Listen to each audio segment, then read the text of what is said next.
Well, I think the first order of business is for you guys to appoint a chair for tonight's meeting since Rob's unable to make it.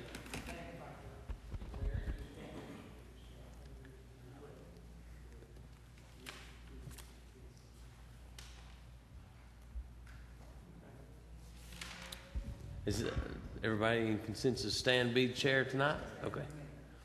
All right, lead us off, Stan. But we'll meet for our July 3rd BZA meeting tonight, and at this time we'll have Roger read the call a roll and read the minutes. Larry Chesney. Here.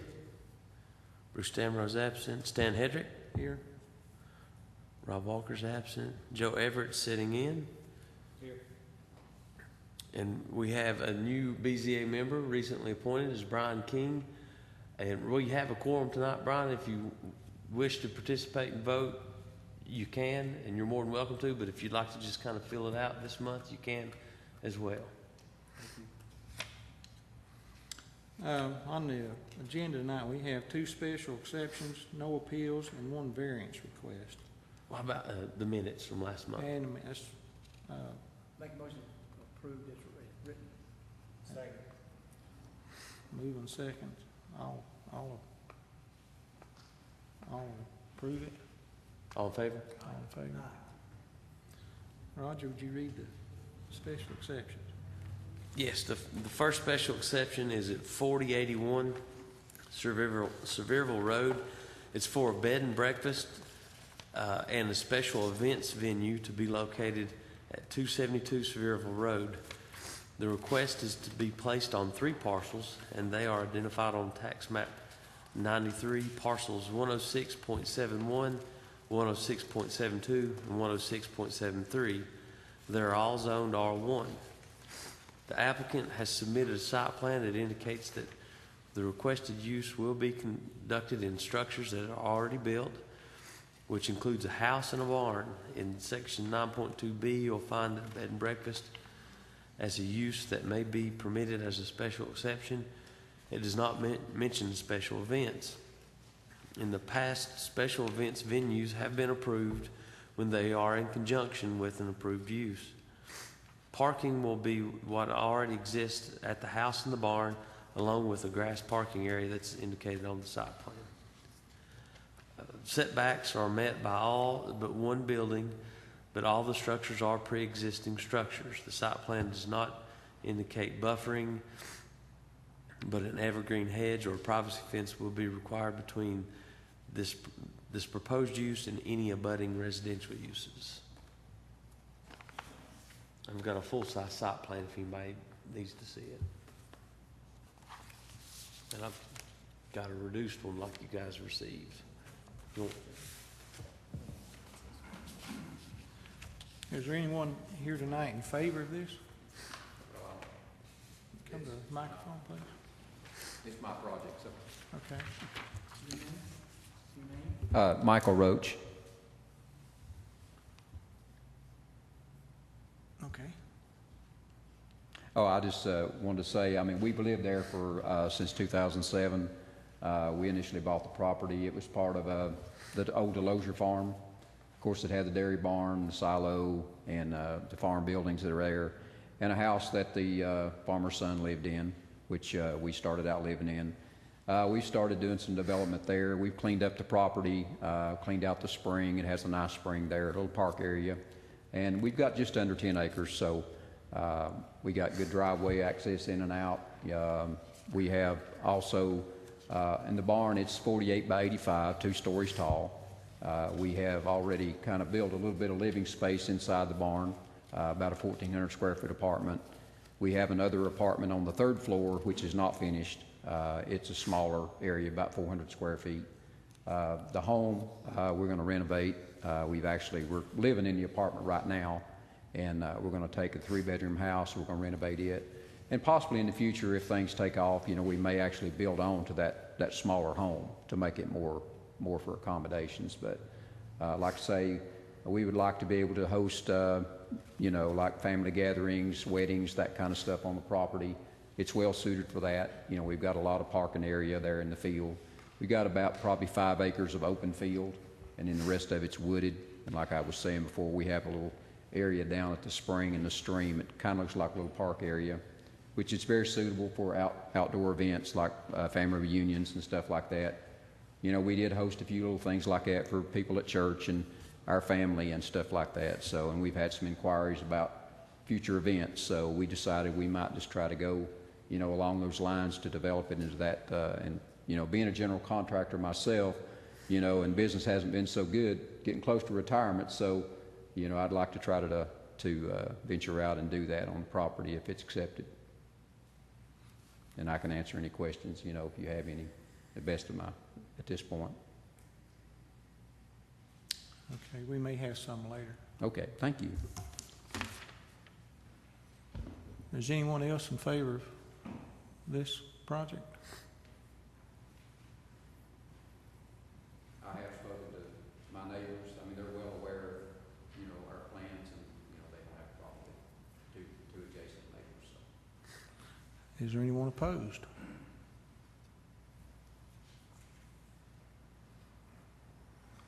We open up the discussion of the board. Roger, as you look at the property, there's a barn and there's a shed to the right. Where is the house that you mentioned? Is it the one? You've got the barn, the shed to the right that's up near the road. The house is to the right of that, back on the back of the property. The residence is up here? Yes. Okay. That really looks nice over to the right where they cleaned out the little valley. Yeah, it's pretty. Yeah, they've done a good job of cleaning that up. That looks nice. Thank you very much.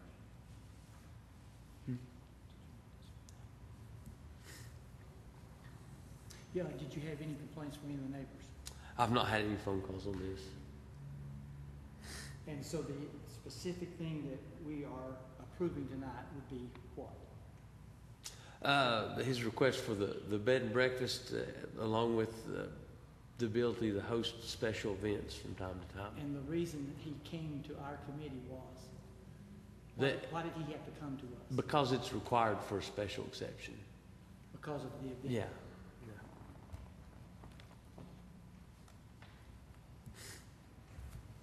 Currently on board? Yes. Motion to approve? Have a second? Second. Call the roll. Do you second that, Joe? Yes, I Okay. Larry Chesney, do. Yes. Stan Hedrick, Yes. Joe Everett, Yes. and Brian, did you want to vote? Yes. Yes. Second Motion one, approved. second one is a cell tower request on 272 Keeble Road.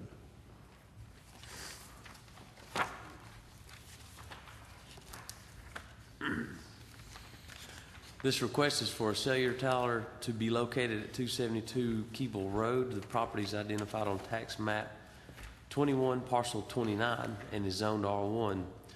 The applicant is Verizon Wireless, and they have submitted a complete application along with the site plan.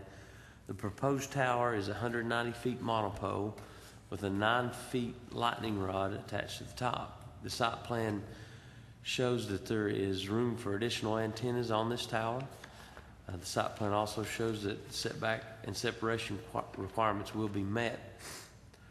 The site plan indicates that all separation and setback requirements will be met. The property to the northwest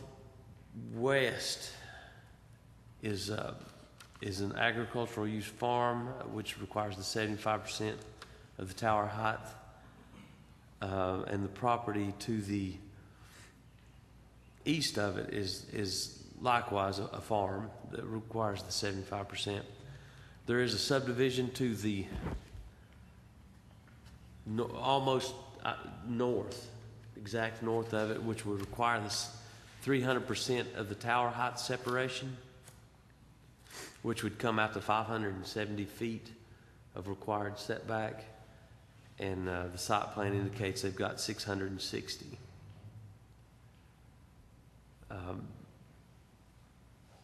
Mr. Perry has done his engineering analysis on it, and it's within specs for his requirements. David Chisholm here, representing Verizon. Go with it. Can you say your last name one more time? Sure, David Chisholm. Okay. Okay? So yes, we are requesting permission to construct a 190-foot monopole at this address. And we have looked at all of the setback requirements, and we are meeting those requirements per the drawings that he just mentioned. And I'm just here to answer any questions that you might have or any concerns. We may ask you after a while. I'm sorry, sir? We may ask you some after a while. Okay, very good. Anyone else in favor of this? Yes, sir. Okay. Tell us your name. My name is James Townsend. And on the 30th of the month of June, I closed on a house that's located approximately 1,000 feet from this proposed construction. Now, are you for this or against it? Excuse me? Are you for it or against it? I have qualifications that I'd like to present. Being The for it? first point I'd like to make, sir, Okay. I chose to move back here to where the family roots are. I had no notice that this tower was going up at the time I negotiated the sale of my property. And I've got to tell you that if I had known at the time what I knew 2 days before the closing, the price we negotiated would not have been the price that was signed on. My attorneys advised me that I do not have any option on the closing, so we went forward with the closing. I've tried to get competent counsel to engage this issue, but I've gone through several law firms who have either been conflicted out or declined. So my first request is this matter should be continued. You're talking about a structure that's going to be over 20 stories high. The only discussion I've heard thus far is about the setback. Now, when these towers are built, again, in the preliminary amount of time that I had, and don't forget, I've unloaded trucks, I've unloaded boxes, I've made telephone calls, I have not had a chance to do what I need to do. But I do know that when these towers go up, it's routine to rig a balloon and float it up at the height the tower is going to be, so that the people in the neighborhood can get some idea of what's going to happen. We did not get adequate notice to prepare for this. There are many, many people who are going to be in plain sight of this thing for many, many years, and they have a right to know what's going to happen before this body acts on it. So I ask again, there is very good reason to continue it to, I don't know what the schedule would be, I'd suggest a month. But that's the first point. Second point, I spoke with a gal named Chris Kinchin at Verizon, and I asked her about what's going on, and among other things, I asked about whether or not they were going to build this antenna tower as a pine tree.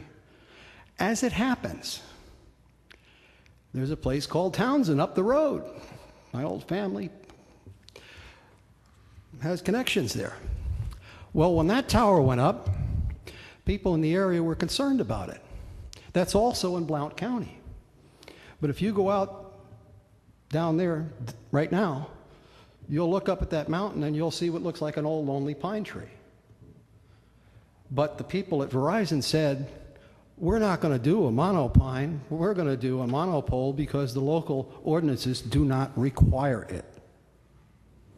Well, I submit we should be deciding this not necessarily on the basis of what Verizon and the local ordinances require, but what the county and the people in the county should have. And at very least, they can dress it up as a pine tree.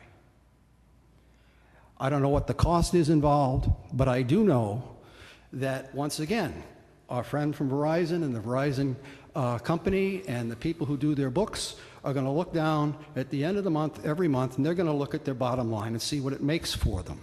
They're not going to look at this tower. We're going to look at the tower. And I think we have a right to know more than we know today. For instance, why do we have to have a 21-story structure? There are cell towers all around that are lower than that. Now, this tower, I've been told, as other towers, are subject to a federal rule that says if Company A builds on it, they've got to accept antennas from companies B and C. So the antenna array that's going to sit out there might be considerably larger than the one our friend from Verizon contemplates here today. We haven't seen any pictures of it.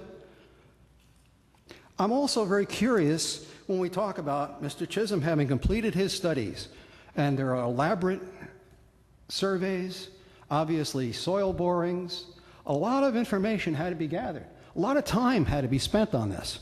How is it we only found out about it on the 29th of June? These fellows have been working on this for, what, 6 months or more? The fellows in the local newspapers didn't know about it. Well, let's see if I have anything else to say. I guess that's pretty much sums it up. I can tell you that my wife and I had a very distressing evening when we first were advised, not by Verizon, but by our good friends at the Homeowners Association. Think about it. 2 days before you're closing on a $400,000 deal, and there's a notice that comes to you, and we're going to have a 200-foot tower. We didn't know where the drawings were. We didn't have the plot lines. What about the other people out there? Please continue this to allow the folks in the community who are going to be affected by it to learn what is going to happen about this structure that's going to be there for years and years and years, that they're going to have to look at and live with. And let us do our homework, retain competent counsel, and come back to you and make an articulate argument based on facts. Thank you. Do we have anyone else against the tower?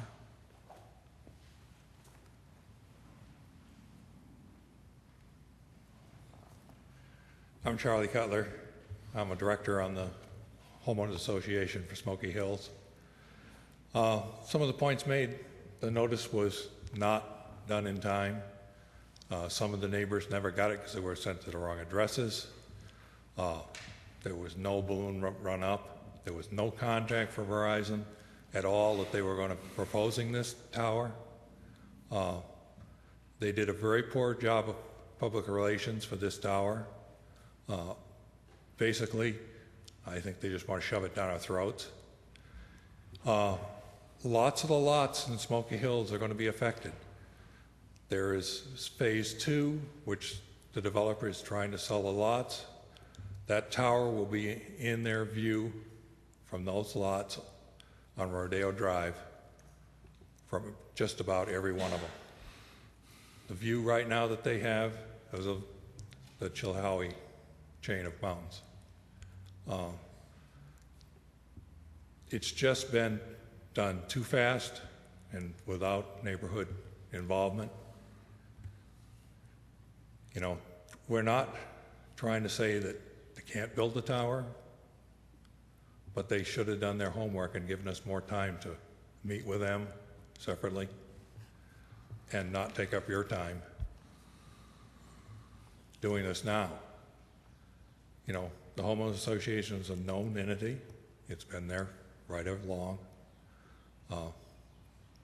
They just needed to do a better job. The tower could be camouflaged as the one in Townsend is, which makes a big difference when you're looking at it. One of the lots in the development is undeveloped at this time, but that lot where the house would ideally be situated, that tower will be directly in their backyard, their line of sight. That's all they're going to see, and they look out. They're not going to see the mountains, they're going to see that tower. And I really suggest that you continue this to give us time to talk to Verizon and really understand what they want to do. Maybe there's some things they can do, but the notice was just too quick. Thank you. Thank you.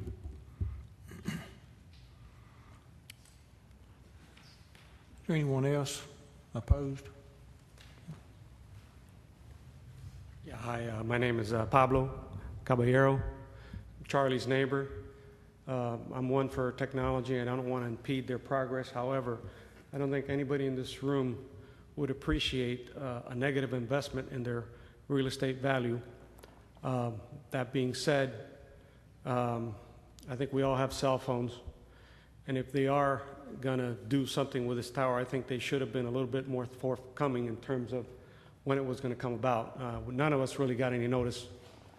As it currently stands, I'm against the tower. Thank you. Thank you. Anyone else opposed?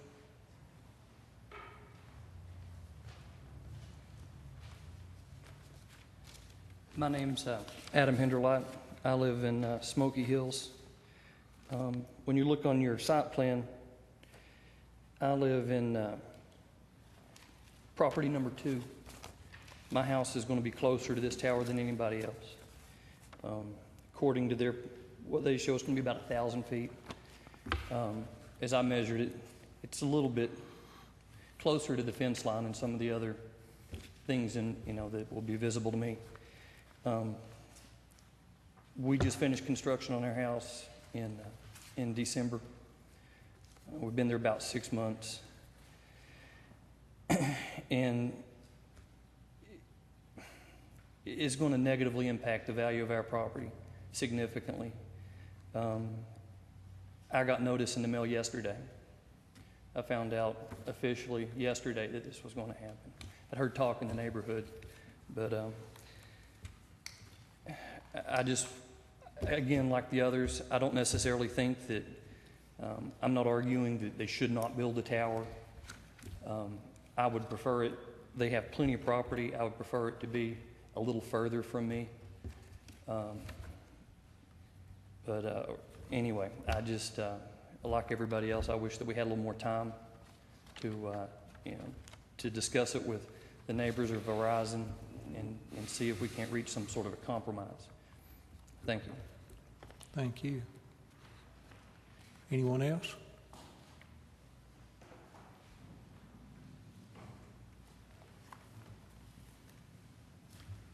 Good afternoon. My name is Mac Gentry. I'm one of the co-developers of this property. Actually, my dad and I bought this farm probably 30 years ago. 15 years ago or so, we started development and had a dream that we would do a good development. And I hope you all will go look at this property before you do this. We have gone slow, and we've tried to make sure that we had a quality development. First phase had 52 lots. Second phase we brought online in 2008 with about 12 lots, one of which has been sold. I've had the other 11 lots and have carried them for that period of time. The ridge that we're on, Rodeo Ridge, looks into Chihowie Mountain. I don't know exactly where this tower is going, but I will tell you that if you will go to the property assessor's office, you will find that of those 62 lots, according to my count, about 36 of them have resulted in houses that have been built. The other 26 have been sold, except for about the 10 that I've got up on the second phase. That property is assessed in value for more than $14 million. I'm telling you, we put a quality product in this county, and I paid to put the roads in. I have maintained them, I have paid the taxes, and I don't need to have another obstacle in trying to sell and develop this property. This county has collected, and is collecting more than $70,000 a year of property taxes on this property. Anything that I have in the way of a profit is sitting out there in that land. I've got a home I built in the first phase that I still own, and I hope someday will be the home that my wife and I live in. I don't need this other obstacle in front of us. We have been good citizens in this community. You are going to make, if you give them an exception, you've heard these people, you're hearing me, you're going to have a negative impact. I'm not opposed to technology, but let's figure out something that's good for everybody, not just for Verizon. Thank you. Thank you. Anybody, anyone else? Opposed?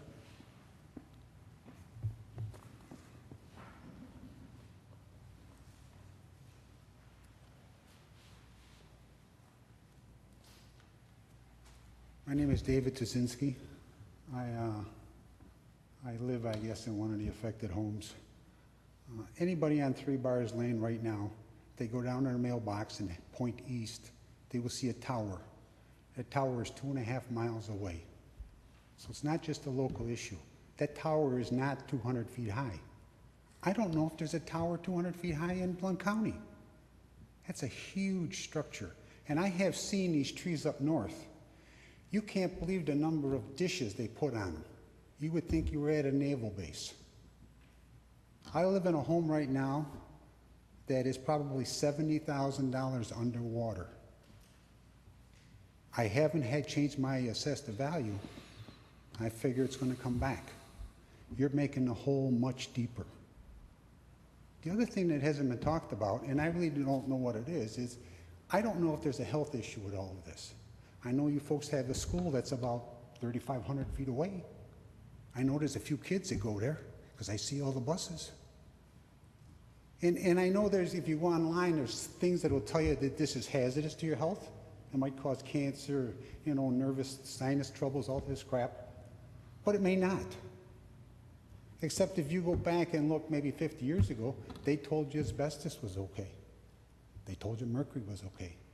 They told you a lot of things were okay, and then people died.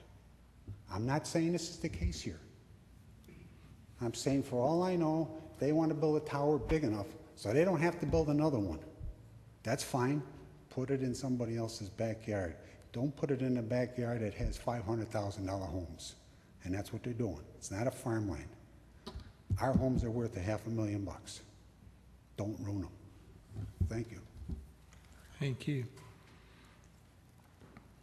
Anyone else opposed?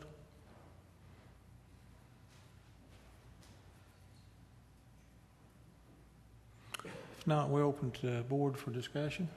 Was there anybody else in favor? Anyone else in favor? No. Roger, again, clarify for us the exception that they're asking for. Why did they come to the BZA? For a cellular tower, any cellular tower has to go through the approval process by the board as a special exception. But And it has to meet the design requirements that are found in our zoning specifically for cell tower. and this request meets all of those criteria. It does. They're not asking for any special variance on setbacks. No. As you look at the property and the address, there's a house, and then over to the right, there's like a mobile home that's for rent. Where is this tower going in relationship to those structures? But if you can look at the, you have one of the I see plans this. down there? It's, I'll have to come over there and show you. This is the best illustration of where it's going to sit.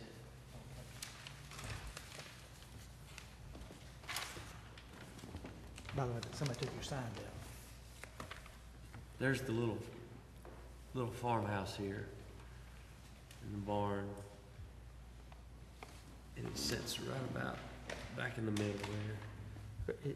Where's that little mobile home that's for rent? Is it right in here? Here's a little house. I don't know about the mobile home.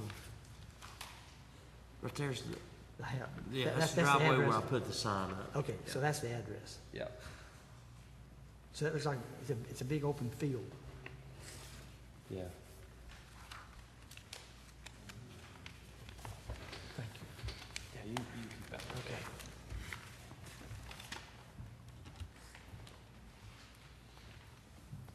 Roger, the time frame that you post to sign is what time frame prior to the meeting? 10 days. But yet one said he didn't get a letter until yesterday. Well, we've got part of a regular special exception only requires me to post the sign on the property and advertisement in the paper. A cellular tower also requires them, and we put the burden on the applicant to send out the letter to all the people that live within the 1,000 feet radius of the site. Okay. And there's no time frame attached to that requirement. It just has to be done prior to the meeting. Since it meets all the setback requirements and everything, and it's just coming to us for a special exception, That's correct. what are the federal rules for us having to grant it? I'm not that, I mean, Maybe Mr. Perry you know knows. as much as I do on that. We've got Larry Perry here, who is our consultant engineer on these things, that could probably answer that question better.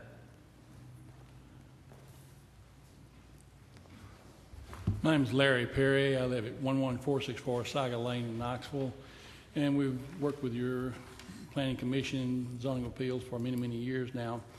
With regard to the federal law that was resolved here, the one gentleman was talking about the health issues. The local organizations such as this are not allowed to consider any health issues as far as radiation or any kind of health issue. That's off the table, federally speaking. As far as if your options are, if you pass it, that's one thing. If you deny it, you have to give them a reason in writing as to why you denied it. And aesthetics is not one of the options. Just because it doesn't look good, the federal law doesn't allow you to. They don't pay attention to that, and you'd set yourself up for a lawsuit, I think, from Verizon. We've been through that several times here in this BZA before, and I don't think you want to get into that. But I think what people have to understand, it's not always a popular issue, but everybody's used to smartphones and cell phones and interactive devices now, and there are 13 carriers that's licensed by the FCC to provide this kind of service. We have 7 here in Blount County. That means there's going to be 6 more that could come in here, which I think they probably will over a period of years. That means there's going to be a demand for more towers. And what we're trying to do, what the Planning Commission and the County Commission is trying to do, is to prevent the proliferation of towers everywhere. We don't want it to look like porcupine. And so the restrictions that we have in your ordinance are pretty restrictive as far as how close they can be together. The height restrictions are generally set by the FAA. The FCC doesn't get involved in that. It depends on the coverage area. Now, if the applicant, and this is another option, if the applicant wanted to meet with the homeowners or with these gentlemen and ladies here about maybe a smaller tower, that's a possibility. Now, the problem you have there, if that occurs, let's say they go from 199 to 150-foot tower, which may or may not work in this area. I don't know. I haven't looked at their design elements here in that regard. But what are you going to do with the other carriers when they come in?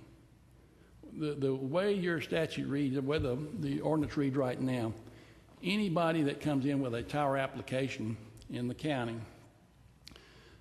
they must make that tower available to any of the other carriers if it's on a space available basis at a reasonable rate. So if you'll notice in the application, they said that there could be 3 other applicants or 3 other users on this same tower, which makes a minimum of 4 that they could put on this same tower without having to go to another tower somewhere close by. So, and we've got 13 potential applicants. So, you know, we have to look at the tall of the tower up to 200 feet. We don't have to have lights on it. And that's one of the big objections that people have is the structure, the antenna structure has to be lighted only above 200 feet, or if it's fairly close to the airport, and this doesn't fit in that category. So there will be no lighting requirement here, according to the FAA information that they filed with the application. So, and it doesn't have to be painted. Now, what about a stealth tower? One of the gentlemen was talking about a disguised tower. Well, we've only got one here in the county, and it's over in Townsend. You remember the battle we went through on that thing, and it looks terrible. Looks like supposed to look like a pine tree, but looks like a kind of weird looking pine tree above the pines up there on the ridge. But that's always a possibility. And I think from a aesthetic standpoint, which is most of the people are concerned about, would that be better than a monopole or a flagpole like we've talking about, like the applicant has applied for? That's something they'll have to decide, but I think they'd be very disappointed in a stealth antenna that looks like a pine tree. Just go up to Townsend and look at that one sometime. It stands out pretty much. But as far as the federal statutes are concerned, federal law is concerned, the applicant has filed an application with the county. The applicant meets all the requirements of the county's ordinance, the ordinance we've developed here in the county. There's one thing, Roger, I don't know whether they ever talked about the landscaping issue or not, but there's, okay, you've talked about that, okay. They filed a landscaping, so that solved that problem. That was the only issue that was not in conformance with your ordinance. Would you talk about the height of the tower? I know we've had, the last few that have come in have been shorter ones, and they've been shorter ones because the towers around them have become overloaded and it's requiring more facilities to handle the deal. And I was sort of under the impression that shorter towers was maybe the thing to be coming down the pike, just due to the amount of information you could get off of one tower. So what would be the result of a 190-foot monopole compared to a 90-foot monopole or two 90-foot monopoles? Okay, the difference there is the coverage area. Your nearest tower to this one that these people propose is about 1.25 miles away, something like that. And each of those towers, think about this. If you take the entire United States and you drew a crosshatch pattern across the country, and each side of those squares were 1 mile, if you put one tower on each one of those four corners on a 1 mile basis, it would not cover the United States with the coverage required by the FCC as far as their signal levels in the different locations. So that being said, yeah, you can go with a smaller tower, but you're going to have more of them. If you go from 199 to, let's say, 100 or 90-foot towers you're talking about, 90-foot antenna structure, you've cut your coverage in about, probably 2/3. You've lost about 2/3 of your coverage because of the height. And not only that, on a 100-foot tower, you can only put one more carrier on there under the current design of most of your structures. So now what are we going to do with the other 11 applicants? So, I mean, that's not before us right now, but I'm just giving you heads up for downstream what may happen when these other carriers start coming into the community. And it's all headed that way. People say, well, what about the satellite? Well, the problem we've got with satellites right now, they can't penetrate. If you had a satellite receiver right here, right now, you wouldn't be able to use it because it's got to be in line of sight. There's not enough power in space to send it down. So it's going to be a long time, if ever, before you'll ever have satellite communications inside houses or inside buildings. And so that's why they have to have the structures, and they have been coming down quite a bit. If you remember, when this first started back in 1973, the typical tower height was about 300 and 350 feet tall. And they were the lattice-type towers. They got off a looking thing, looked like a power line, a high-tension power line structure. And now they've come down to the monopoles, and the heights keep dropping because they're getting more and more of them. each cell tower can only handle so many calls per second, we'll say, within its area. And with the proliferation of everybody watching television and wideband high-speed data on their smartphones and on their iPads and their iPods, it's getting more and more to where they're going to need a lot more towers. And that's what we've been trying to discourage here in the county for the most part, and all around, matter of fact, all around the United States. So that being said, I mean, it's just, what do the people want? I mean, do they want better coverage, more thing? We've got schools out here in Blount County that can't get coverage right now because of lack of towers in that area, out Montvale Road.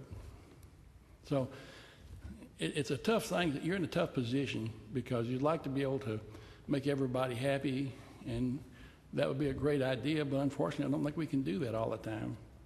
We're going to have to come up with some kind of a compromise. Now, would the carrier be willing to talk to the people or to consider a shorter structure? I mean, that's up to them and it's up to you. But as far as meeting the requirements of the federal law and of the state law and of the local ordinance, this applicant meets those.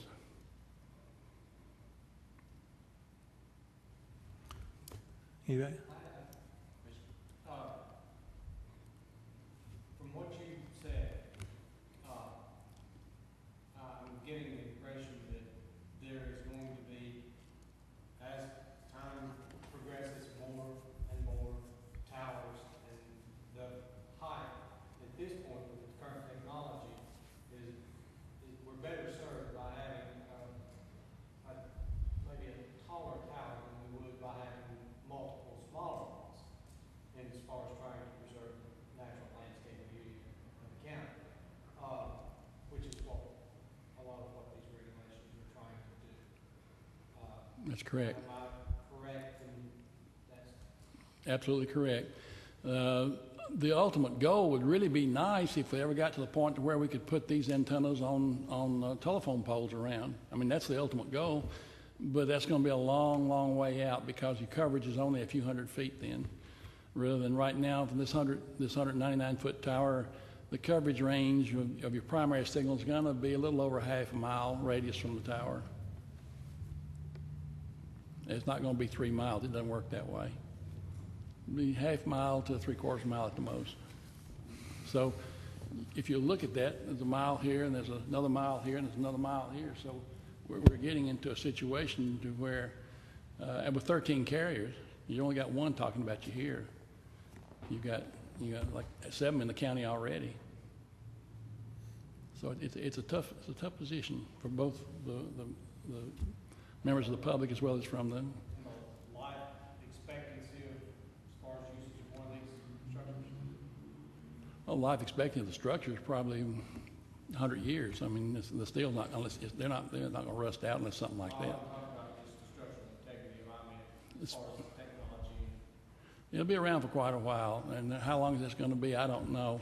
I'm going to guess probably at least 20 years before your next thing is going to be satellite, but you can't get enough power in space to be able to power a transmitter or transmitters to be able to penetrate here on Earth. It's just too far out. So until something else changes, now they've played around with your GPS. You know, you got bunches of GPS and satellites that's rotating the Earth all the time. That's how you're able to use your GPS in your car and on your handset and all. But they don't penetrate. I mean, if you try to use your GPS right here in this room, it wouldn't work. Now, get over by the window, yeah, because it's coming through. But as a practical matter, and GPS and satellite, and communication is very, very similar, very close frequency-wise.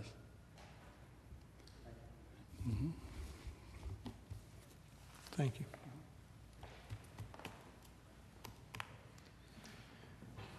Roger, we've had multiple discussions in previous meetings about getting the Planning Commission to make new regulations. Did they change these regulations as a result of those conversations, or did they stay the same? The Planning Commission has sent a recommendation to the County Commission to lessen the setback requirements based on our discussion and the BZA's request. It's not in law yet because it still has to go before the county commission. That's legislative. The planning commission has to review those things and make a recommendation to the county commission. So this request meets the old criteria, which is greater. It meets our current criteria. But right.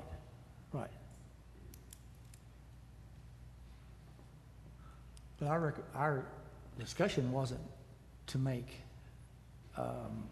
those greater. Our discussion was to make it less because we were being asked to provide so many variances, right?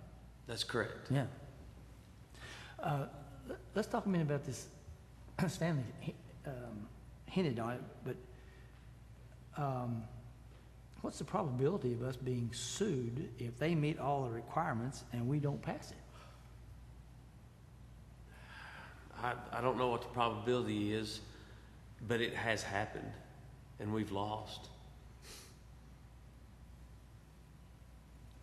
I mean, we don't. I mean, that the ball would be in their court at that point. But I mean, we don't have a defense right now unless we come up with something. You would have to have a motion would have to be made based on a shortcoming of our design criteria or our requirements. Now, our requirements do give the BZA the authority to place special conditions on them, like we did at the Townsend Tower. We required that to be a stealth tower to look like a tree. The BZA does have that authority. We've had some painted to make them blend better. So we've exercised those options at different points. You know, one thing that sort of always amazes me, we sit here and react to what comes before us. And one of the things we're reacting on is the height of the tower. We have been having them come to us shorter. Now all of a sudden we got a longer one or a taller one, just because the population of that area is just not as dense as it is in some of the other areas. It looks to me like this is one of those deals we're danged if we do, danged if we don't. And it may back up to how willing the tower people are to work with us. So I'd have a question. Are you willing to do any changing on the tower height or things like that? If we were to do any changes on the tower height, what that would do, as Mr. Perry mentioned, it would create a necessity for us as Verizon to possibly need to construct another tower in the same area. And for the other carriers as well, it would not allow them to reach the height that they need, and so therefore they would be forced to also construct another tower. See, that's what it looks like to me. We're going to have towers either way. We either have a few big ones or a whole bunch of small ones. So is that about what we're looking at?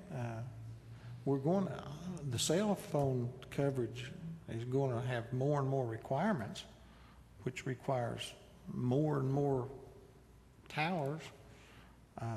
It's a matter of how we locate them, I guess. So do we have the option of saying, you want to do a real tall tower, but no, we're not going to approve a real tall tower, but we'll approve 2 shorter towers? Do we have that power? You could do that, but keep in mind, if you do 2 shorter towers, we've got separation distances between towers too. Right. So they would just have to have, and I forget what it is between 2 monopoles. It's in that. Yeah. It's in the chart. It's 1,500 feet or something like that. But you'd have to be within that range of separation from tower to tower. So, and I'm not a radio frequency engineer, so I don't know what that would do to frequency ranges or how that would affect coverages. I can give you an idea. I'm an RF engineer, and typically what you'll find is if you shorten the height of one tower, it doesn't just require 2 towers. You may end up needing 4 towers instead of the 1 tower, because as you just mentioned, you do have to separate that distance between that one shorter tower that you've built, and then you have to go in multiple directions to fill in that hole that you've created. Mm-hmm. So the question to me is what options do we have? Well, what the BZA is charged with is to make sure that the request comes in with the site plan and the review, and we have Mr. Perry here for his engineering on review. It sets the guidelines in our regulations that they're supposed to meet, and the board meets to make sure, basically to vote on whether that tower meets that requirement or not. Of course, you do still have the provision there that you can put, you can require other special things like camouflaging or stealth antennas. Okay. Or towers. Okay, that's I sort of bird dog the one in Townsend. But let's say we do require stealth on the tower, which, like when I go to Townsend, it looks like one of the old prehistoric trees that I tell everybody, had we not logged Townsend, that's what all the trees would look like. Depending on who it is, it looks good or it looks bad. Right, and in this case, if a camouflage tower were built like that, it would very likely be standing out in the open, and it would look probably even more obstructive than it would just a simple monopole. So if the consensus were that a stealth tower would be preferred over a plain monopole, would that be something you'd be willing to do? Verizon would take it into consideration, but I can tell you that the aesthetics of it would be very poor, and the cost of it would be extremely high. To you. To Verizon, correct. Yeah. And so probably would not be an option they would pursue. But we have the power to require that. Yes. Okay.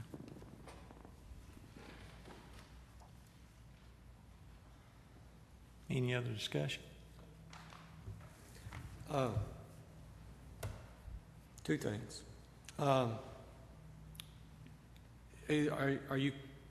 Do you currently feel comfortable that the tower will, as you have presented it, be used to its fullest capacity? Yes, absolutely. Okay. So you plan that it's going to have additional users on it? I believe so. It's in a very good location. You assume that. I lost my...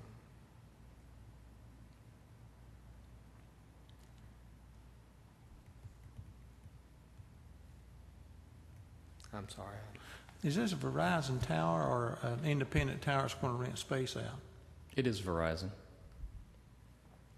But you're required by law, if somebody else wants space on there, you can rent them space. That is correct. We have designed this tower to support 3 additional carriers that would like to come on that tower, which will keep those carriers, in all hopes, from constructing other towers in that area.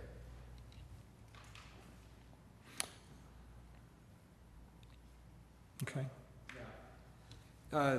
Do you currently have any projection on what level of service is going to be provided, and how many people in this part of the county are going to be benefiting from this?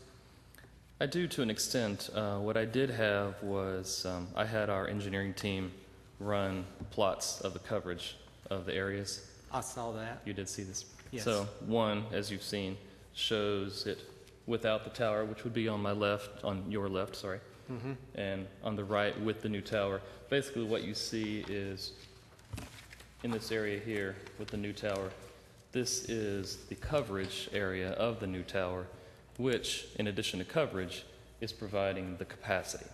So as Mr. Perry mentioned, the existing sites around it can only handle so many calls.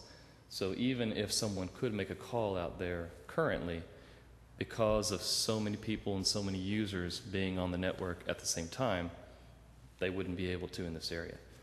This tower will help that, and it will also provide, of course, additional safety in that area for 911 callers, et cetera. Any other questions? Okay. There's a lady that's been asking. I mean, we've only talked about Would you- disguising this pole. Would you want to come up to the,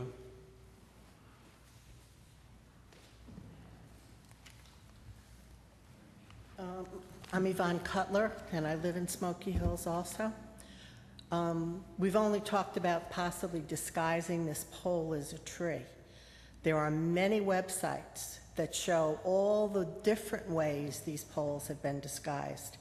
And one of them that seems to me to be a very effective alternative here is in a church steeple. Now, there are very few places that I've ever been in this country where there are more churches than there are right here. Now, why in the world these things can't be put however close together they need to be put and incorporated in the existing churches that are in this area, that would be the most aesthetically pleasing thing that anybody could hope for, and it would certainly give the churches some additional income, which I would imagine that they would love to have. So I don't think there's no reason for us to lock on to one ugly tree that was put in Townsend.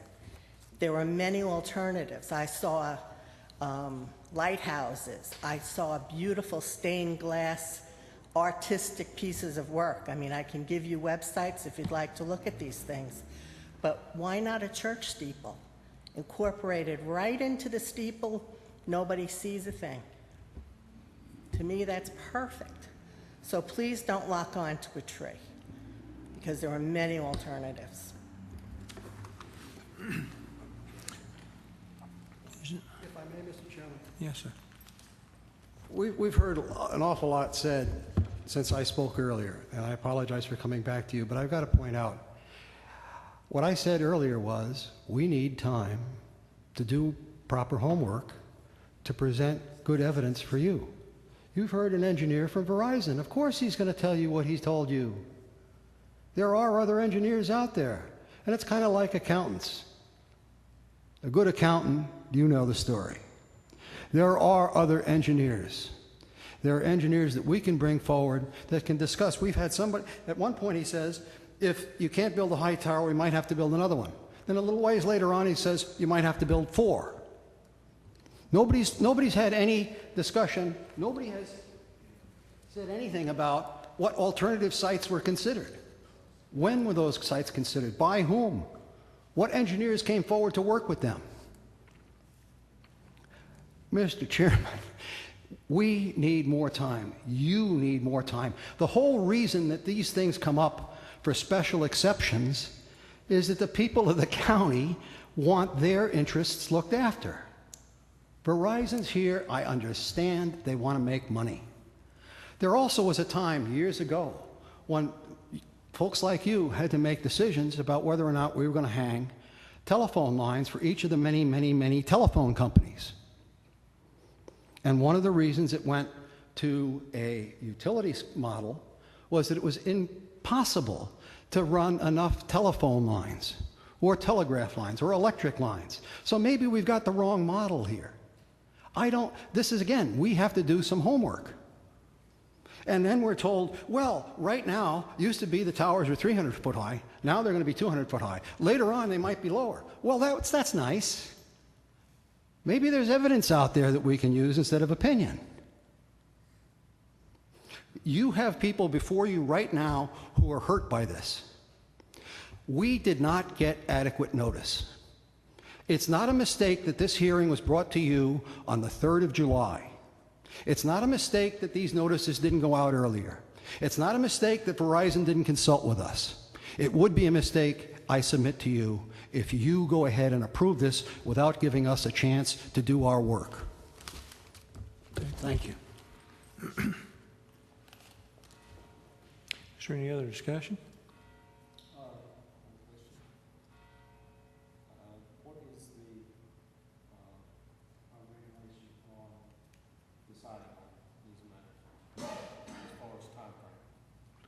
we can defer. Once a request is made to the board, it can be deferred for no more than 60 days, which means if you defer one and on that 61st day, it's an automatic approval, but it does give you 60 days. And this is the first one. This is the first this request is made. Do we have a move? I would move to defer. Do we have a second? I'll second Call a roll.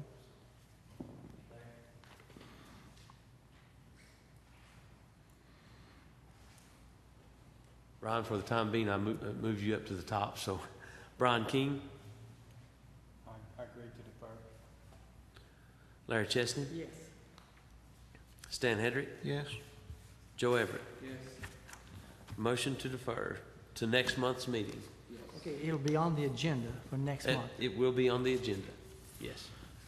And during that period of time, we can have suggestions, possible options. Verizon maybe you can talk with Verizon and see what you can come up with. So we'll see you again next month. Don't have any appeals. Got one variance request. This variance request is for a side setback variance of 5 feet at 904 North Union Grove Road. The property is identified on tax map 44, parcel 148.01, and is located in the R1 zone. The required setback is 10 feet. This request came before you last month for a 0 lot line variance, and this is the second request, this time for 5 feet. Do we have anyone in favor of this request?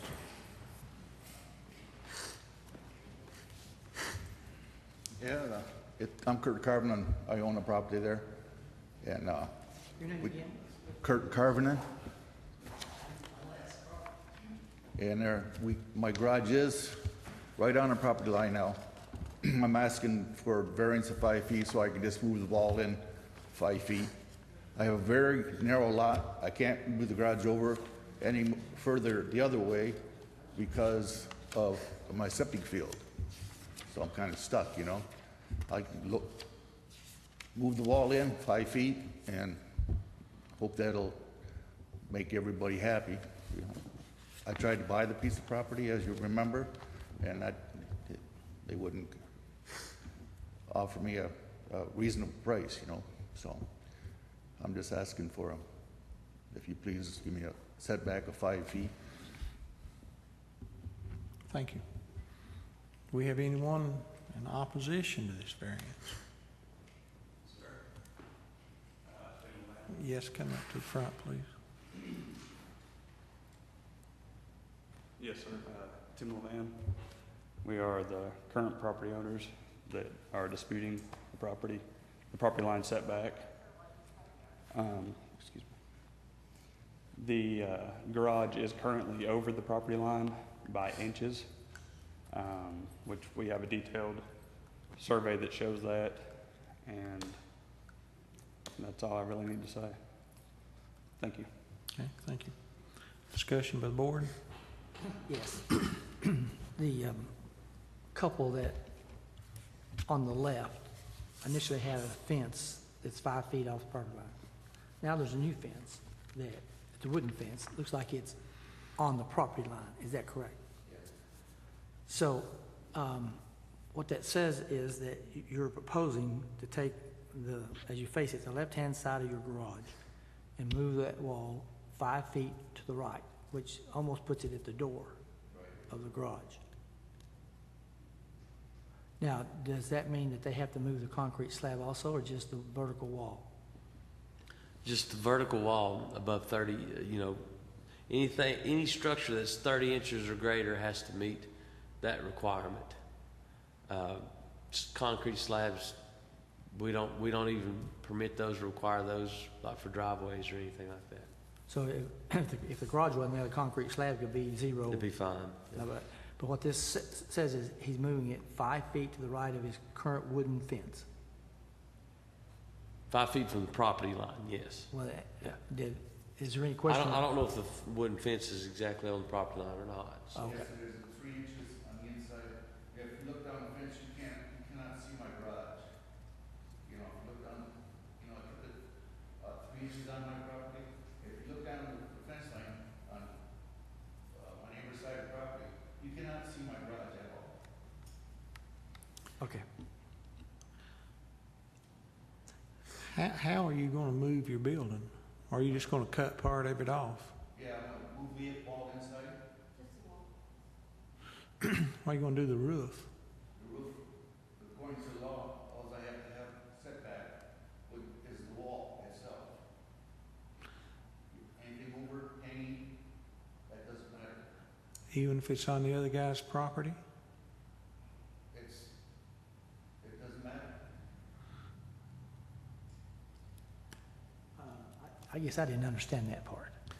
If you have the property line here and you have I understand that. My question is though, if he leaves the roof where it is, and the walls on the other guy's property line, the roof is actually 2 feet over on it. That's what I'm saying. The roof, if the roof, does a roof overhang on the other guy's property? A little bit. Okay.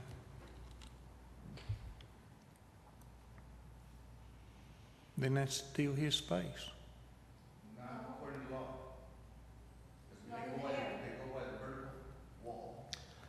What he's speaking of is our setback requirements are from vertical wall face, and it excludes eaves and overhangs.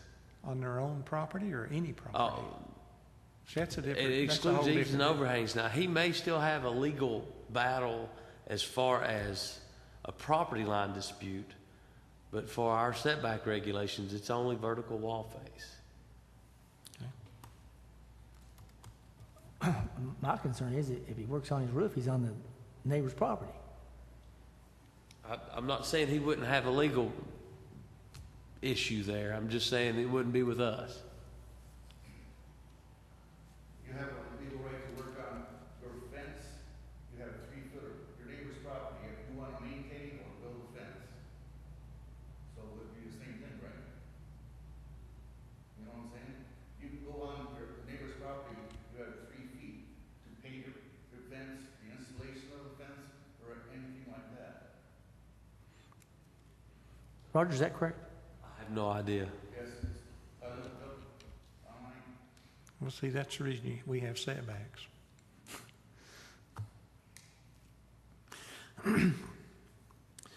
Any other discussion? I just have a concern about approving something where the roof overhangs the neighbor's property. I don't know what to do about it. I understand that if he moves the wall, then he meets the criteria, but to have your roof hang over the neighbor's property, I'm not sure it's. He's got 30 trees that are overhanging on my property. You know, he's got big tall trees there. They're half the trees on my property.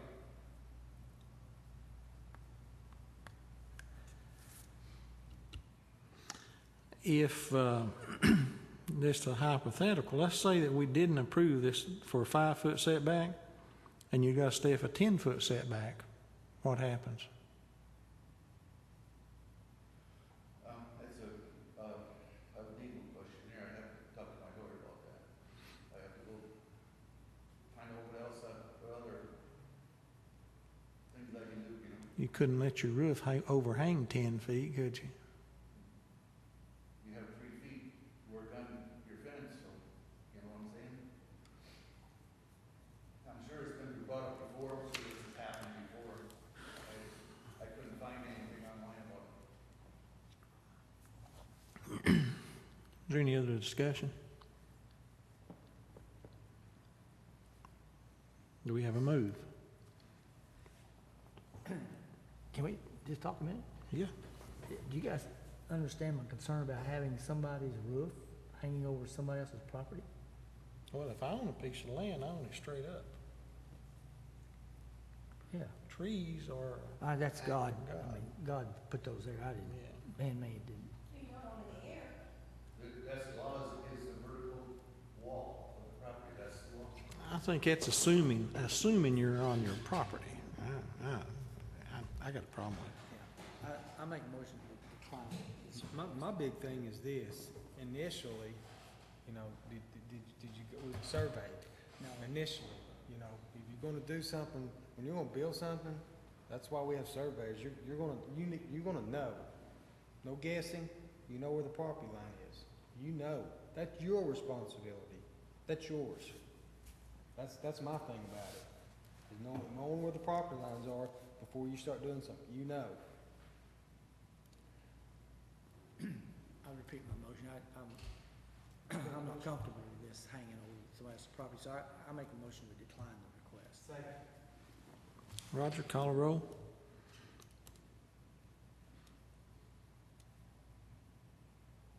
Yes means that we are declining. Correct. Brian King, Decline. you're not voting? I'm voting with Larry on this. So I'm voting yes, yes, yes, I'm voting yes. Larry Chester? Yes. Stan Hendrick? Yes. Joe Evans? Motion to decline, passed. Is there anything else that don't show none on here? That's all I have. Motion to adjourn? Aye. Second? Adjourn.